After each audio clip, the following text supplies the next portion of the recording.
तो आ गए फिर से। तो तुम्हारे स्कूल के एग्जाम्स जैसे ही खत्म होते हैं ना, तुम्हारे घर वालों का एक ही मोटिव होता है कि इसके सीनियर से पुरानी किताबें लेके इसके मुंह पे मारो। खुश कैसे है हमारा बच्चा। और हाँ, उन किताबों में कवर नहीं होता था, सीधे पेज से ही स्टार्ट होती थी वो किताबें। और किताबों की ऐसी हालत देख के मेरे को कभी कभी लगता था कि हमारे सीनियर लोग सड़क पे बैठ के रगड़ते थे क्या किताबें। और अनवांटेड चैप्टर पहले से ही फटे हुए रहते थे। स्कूल में मैम वाला चैप्टर पढ़ा रही, तुमको चैप्टर ही नहीं मिल रहा है। मैम वो हमारी बुक में पेज नंबर 90 से बनी थी तक है ही नहीं।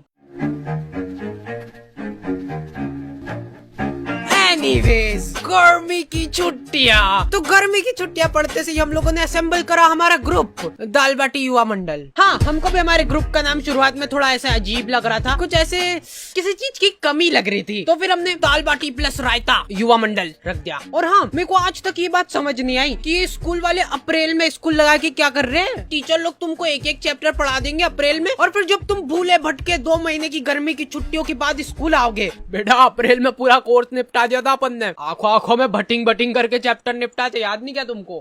कब?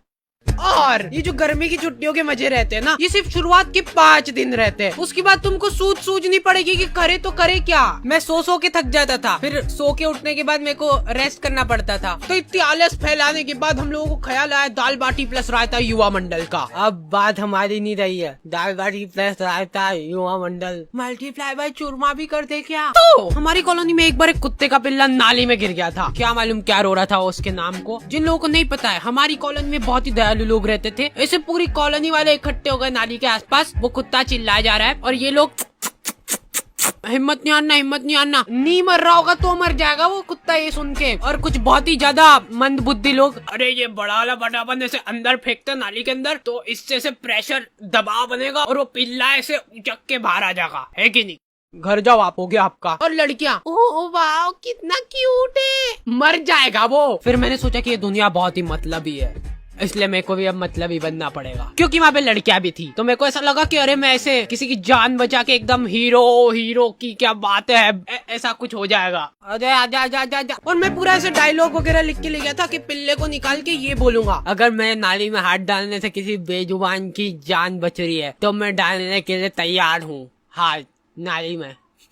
कोई सुन ही नहीं रहा है। ये डोकरा वो वीडियो रिकॉर्ड करके मेरे को व्हाट्सएप पे भेजा और लिखता है लमाओ हिंदी में लमाओ लिखा है इसने। मेरे को ऐसा लगा था कि जब भी हम लोग ऐसे कॉलोनी में निकलेंगे तो लोग गाना चलाने लग जाएंगे, हीरो। नहीं, कुछ नहीं करा इन लोगों ने, ये लोग कुत्ते को अप्रिशिएट कर रहे हैं। देख, मैं बोला था ना, हिम्मत नहीं आ रही तो निकल गया ना तू। देखो यार, कॉलोनी वालों ने मेरे को शाबाशी वगैरह नहीं दी, वो सब ठीक है, लेकिन इनको क्या मालूम क्यों ऐसा लगने लग गया कि मेरे को नाली में हाथ डालने में मजा आते हैं। मेरे पास नाली साफ करने के लिए ऑफर आने लग गए, लेकिन मैंने सारे ऑफर्स को ठुकरा दिया।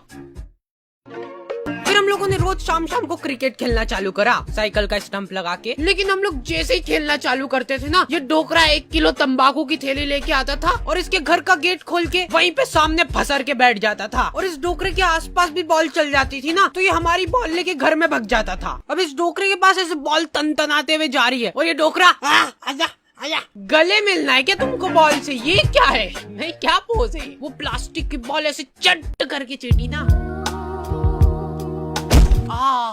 हमको तो बहुत मजा आ गए थे, वर्थ इट था हमारा खेलना। अरे यार, इनकी तो सांस चल रही है, ये हमारे नहीं क्या? मारे जा रहे डोकरे। खैर, अभी तक तो हो गया मजाक मस्ती चुटकुले वगैरह, लेकिन तुम लोगों ने अभी तक मेरा इमोशनल साइड देखा नहीं है। रुमाल वगैरह रख लेना पास में सेबड़ा पोंछने के लिए।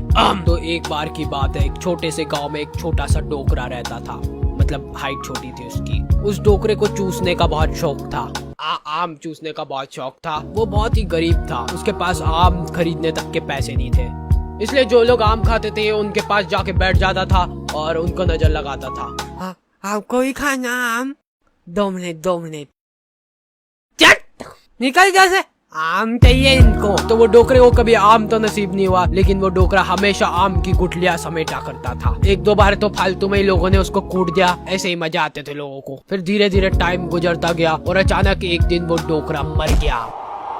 गाँव वालों को उसके मरने पे बहुत खुशी हुई। उन्होंने शादी पार्टी का माहौल बना दिया था, एकदम भोभा कर दिया था बिल्कुल। फिर कुछ सालों बाद उनके गांव में ढेर सारे आम के पेड़ उग गए। तब जाके गांव वालों को समझ आया कि वो डोकरा गुठलियों का क्या करता था। सारे गांव वाले बहुत चक्के रह गए। फिर सभी गांव वालों को अपनी गलती का एहसास हुआ और उन्होंने काटो ये सारे पेड़, फालतू उगा के चल गया यहाँ पे, मरते मरते भी ढंग का काम करके नहीं गया। तो मोरल ऑफ द स्टोरी ये है कि पेड़ काटो। हम लोगों ने सोचा कि फिजिकली तो ठीक है पर ऐसे मेंटली भी ग्रो करना पड़ेगा अपने आप को। तो हम लोगों ने मेरी अच्छी बढ़िया रिमोट कंट्रोल कार थी, उसको तोड़ के उसकी मोटर निकाली और मैं बोल रहा था अपन में बहुत पोटेंशियल है, पर अपने को मालूम नहीं अपने दिमाग की सीमाएं।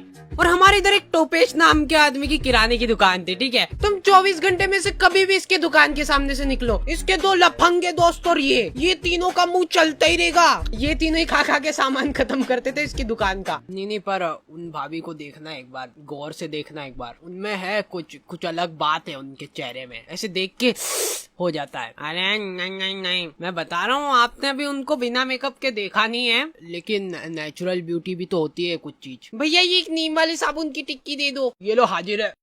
भैया ये तो एक्सपायर्ड हो चुका है, देखो। अरे दीदी ये कंपनी वालों से मिसप्रिंट हो गई होगी, बाकी हमको मालूम है ना अभी नहीं हुआ एक्सपायर। ये लो खुश।